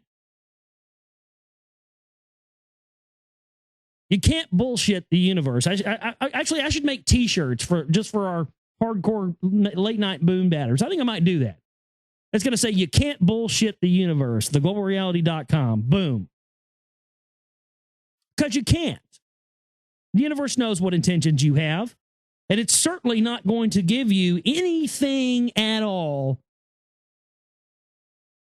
if it thinks and knows that it's with bad intentions. Or, you know, a lot of people do have good intentions, but they have the intentions that they're doing things for, you know, for money or fame or anything else. For the first time in my fucking life, when I started doing this, it was the first and only time that I'd ever done anything that was not about what I wanted. At all. And for those of you who don't know me personally and you know, weren't in my life before I started doing the show or whatever, you can't understand how gigantic and monumental of a step that was for me as a person. Doing this, being on this journey I've been on since I started this radio show in 2007 has changed my life in every way you can imagine. Changed it. Unbelievable. It will never. My life will never be the same ever again, in a good way. I've met all the people. I've met more and more. I'm starting to meet all the people I needed to meet. Friends I needed to meet. You know, fellow travelers, fellow seekers. It's changed me monumentally because I wasn't doing it for those personal reasons, and that's the whole thing. That, you know, it sucks, man, because, you know, there are a lot of talented people out there starving to death, and I feel for those people. But at the same time, from my own experience, I know that sometimes it's not the dream that's wrong; it's the fact that you have the wrong dream. And it takes, you know, sometimes it takes a lot of soul searching, a lot of gutting up, a lot of digging deep to be able to finally come to grips with that, and then, you know, attempt to change the way that you're doing things. I mean, I had all but pretty much given up on music before I started this radio show. I didn't play guitar. I didn't write songs. I didn't play drums, didn't do anything. Because I convinced myself that all that was a waste of time. And my sister Jamie convinced herself of that too as well. And we both were miserable because of it. You know, because we've got into the info stuff, and we kind of convinced ourselves that anything that didn't have to do with, you know, taking action or whatever was a waste of time, a waste of precious time and resources. And that's just false. It's bad. If you don't have an outlet, man, if you don't have something to channel your energy and your emotions into, you're going to go fucking nuts. Especially if you throw in, you know, New World Order and blah, blah, blah, and Illuminati and secret societies and all this fucking information on top of that. I mean, it's a recipe for disaster. So, you know, if there are any people out there who, you know, maybe you're feeling that way. Maybe you did that. Maybe you suppressed your artistic output or whatever it may be, because, you felt that, well, taking action or doing what else was the only important thing to do. I'm here to tell you, you can figure out ways. Again, that's what's amazing. We, with the band, we have songs that have, info and stuff in them, and we talk about what's going on in our songs, and we take that out to people, and sometimes people get stuff out of it, sometimes they don't. We just heard from a guy who is responsible for this event that we're playing out on Saturday, and he just read our lyrics and was really inspired and taken by our lyrics, and wants to start doing some booking for us, which is really what we need right now. God, that's what we need more. We need a booking agent, and we need just somebody who's not in the band to book regular gigs for us, somebody who can get us out there more. God, we need Delphi. I hadn't told y'all this because I didn't want to try to get people to think I was trying to elicit sympathy or anything from anybody, but I'm really not. But it's honest truth. Poor Delphi, man, her keyboard's about to die, which is bad news for us. Hopefully she'll be able to get a new one at some point, but man, it's bad news. It's like one of the recordings, one time at one of the shows, it gets back in December, I was playing on stage and I heard this fucking god awful goddamn sound. I didn't know what the fuck it was. It scared the shit out of me. It was in the middle of the song, man. And I'm back there, flailing away on the fucking drums like Animal from the Muppets, and I hear this like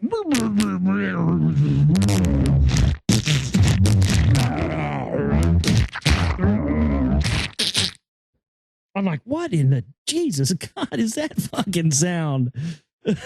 Where is it coming from? Why is it on our stage? Well, come to find out, when I listen back to the recordings and stuff, when she go to play like her left hand stuff, the keyboard is it's like 5 years old. She got it for like a graduation gift from college, I think 2005 or something. But it's okay when you start playing stuff with left hand. So I had this little Alesis Micron synthesizer that I got that did all the Seagrite Volume 1 music on.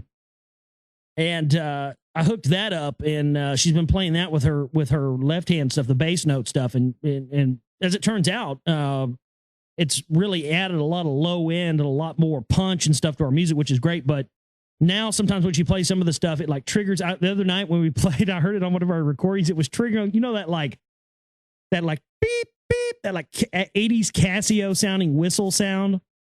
It was like doing that during one of our songs. I was like, oh God, that's not in one of our songs. But yeah, so we got to get a new keyboard for her. It's like they're like $2,000, and for an 88 key with weighted key pianos, which is what she uses. And we got to get Jamie a new guitar. We get back to the studio, but we're hoping that we're able to get a booking agent, which enable us to be able to do that more and more. But my point is that as we as we're not playing in this band or doing this to try and become rock stars or try and we're just hoping we can get to the point where, we can tour and we can put out records and, get the message out there. I mean, completely, even if it's 100% completely independent, whatever, but, there are ways of getting your music out there and being able to tour and stuff like that without having to, sell your soul or your creative output over to a record label. Anybody that tries to tell you otherwise is lying to you. Probably wants to control your music and your money and everything else, but there are plenty of ways to do it, but that's the whole thing. I want to stress to everybody, don't stifle your creativity. Don't stifle your artistic output because, under the guise of some bullshit, taking one for the team, or, I want to die with my boots on. I'm a man. We all know that the state of things is bad, but creativity and artistic expression, all those things, you can find ways to combine that with information, because not everybody likes to read conspiracy websites. Not everybody likes to watch conspiracy movies. Not everybody likes to watch or listen to talk radio and hear, some maniac like me up here for a couple hours every night. But, two things I know for sure people do like: hot chicks and music. So, it sort of makes the medicine go down easier, I think, but it's funny because I've seen there's been some stuff, man, that I can tell you 100% has, and I hadn't talked about this a lot on air, but it's a fact. There's been a lot of stuff where people haven't booked us, and there's been weird stuff going on when we have been booked or whatever have you. There's been a lot of stuff that's gone on, I think, that has been a direct result of people not wanting to allow our band to get out there to a large amount of people because of what we talk about in our songs. South by Southwest wouldn't let us in. North by 35 wouldn't let us in.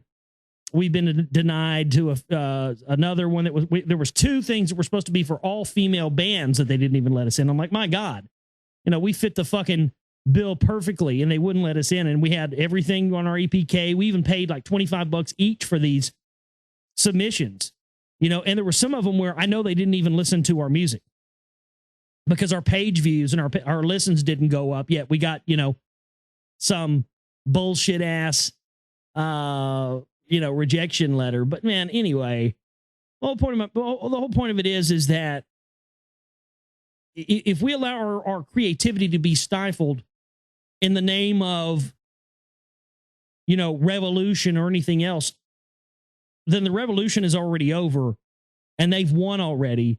And you might as well pack it up and succumb to the New World Order now. If they kill our creativity, they kill our souls. So do not allow them to do that. And, if you're not artistic, you're not creative, you never had that, then you probably wouldn't even miss it. But what I'm saying is that I know there are a lot of people who have lied to themselves unintentionally and led themselves to believe that, they have to put that aside, to fight the New World Order. And it's just not the case. Fight the New World Order through your artistic expression. Find a way to do that. I promise you, it will be rewarding beyond anything that you have ever experienced if you do. Anyway, let's get into William Bramley's The Gods of Eden, Chapter 3, UFOs, Truth or Fiction. UFOs, what are they? Where do they come from? Strictly speaking, the term unidentified flying object refers to any aerial object which cannot be positively identified as a man-made construction or as any known phenomenon of nature. The term implies a mystery.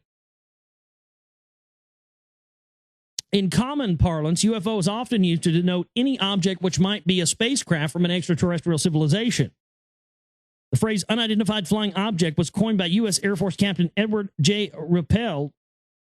Ruppelt led an Air Force investigation into the phenomenon in 1951. Prior to his investigation, UFOs were usually called flying saucers because many eyewitnesses described the objects as disc-shaped. Flying saucer quickly became a term of derision, however, due to the skepticism expressed by many newspaper and magazine writers. Unidentified flying object was caused by Captain Ruppelt to lend his Air Force study an air of respectability. UFO is also a more accurate term, not because all unidentified flying objects are saucer-shaped. Okay. Yeah, I see. All right. I think I have to sort of agree with what Nick said there. Yeah, I'm sort of looking at this. You're right, man. Thanks for the heads up on that, bro. You're the one that told me I should read this in the first place. Yeah, I'm going to go ahead and have to agree. Essentially, this whole chapter is basically just making the case for why, UFOs should exist, blah, blah, blah, whatever. And honestly, I think at this point, and I'm scrolling through here more and more, yeah, God, thanks for the heads up, dude. I had to agree with you. I was going to read this, but man, I'm glad I'm not now. I'm reading this. I'm like, yeah. None of this is fucking page after page of a lot of information. My God, thank you. I disagreed at first, but now that I'm reading this, no. God damn, this just goes on and on and on. There's like 10 pages of this shit. And I'm looking at it, I mean, none of this really You can read it on your own. So you go back and read chapter 3 if you want. I honestly, I don't see anything here out of all these fucking 30 pages of chapter 3 that seemed to be something that you wouldn't know or really be important. So let's move on to chapter 4, because this already sounds like this is more up our alley right here. Here we go. All right. Thanks, Nick, for the heads up on that, dude. I appreciate that. I have to agree with you 100% on that. that summation. Yeah. So let's continue on here. Chapter 4, the gods of Eden. In the book, and the chapter is also called the gods of Eden. The idea that human beings are a slave race owned by an extraterrestrial society is not a new one. It was expressed thousands of years ago in mankind's earliest recorded civilizations. The first of those civilizations was Sumeria, a remarkably advanced society which arose in the Tigris-Euphrates River Valley between 5000 and 4000 BC. It flourished as a major civilization by 3500 BC, and like other ancient societies which arose in the Mesopotamian region, Sumeria left records stating that human-like creatures of extraterrestrial origin had ruled early human society as Earth's first monarchs. And then those monarchs, through genetic manipulation, gave the largest amounts of their DNA to the white-skinned people to create in the Caucasus Mountain region to create the Caucasoids, and those were the demigods. Those are the ones they put in positions of power. Those alien people were often thought of as quote-unquote gods. Some Sumerian gods were said to travel to the skies and through the heavens in flying globes and rocket-like vehicles. Ancient carvings depict several gods wearing goggle-like apparel over their eyes. Human priests acted as mere intermediaries between the alien gods and the human population. Bing fucking go. Bing fucking go. That statement right there, god damn. Again, thank you, Nick, for telling me to read this on air, bro. I've struggled to explain that in that way for years. I mean, I've known it. I have the evidence. I've talked about it a million times on the show. But I don't think I've ever heard it quite put that fucking way and be so accurate. That's exactly how it is. And I got news for you. It's no different today. Human priests acted as mere intermediaries between the alien gods and the human population. Folks, that to a T describes the priest class. That's what the Vatican and the Pope and the Jesuits and the Black Pope, that's what it's all about. We're told that they're the intermediaries to the spirit world or to God or to whatever. No, they're the intermediaries between the extraterrestrials. They always have been. They kept that knowledge in secret to themselves, passed it on to generation in secret, then delved out little bits to the human population that would allow them to remain in control. I've never heard it put a better way than that. The human priests acted as intermediaries between the alien gods and the human population, and they still do to this day, and they are still running the game in the way that they see fit, period. All of my years of research tell me that is 100% absolutely true.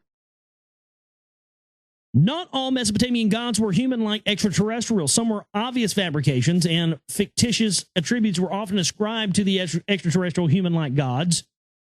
Once the blatant fictions are stripped away, however, we discover within the Mesopotamian pantheon a distinct class of beings who indeed fit the ancient astronaut mold. In order for me to better discuss these high-tech gods, it will be necessary for me to invent a new term. The word God alone contains too much undeserved awe. Historical and modern-day testimony indicates that these gods are as human in their behavior as you and I. The term ancient astronaut pigeonholes them into the distant past when, in fact, they appear to have maintained a continuous presence all the way up until today. The label extraterrestrial is too broad. I cannot name the gods after any star or planet from which they might hail because I will not speculate as to their place of origin. Furthermore, it is conceivable that the alleged ownership of Earth may have changed hands over the millennia, in the same way that ownership of a corporation can pass along among different owners without the public being aware of it.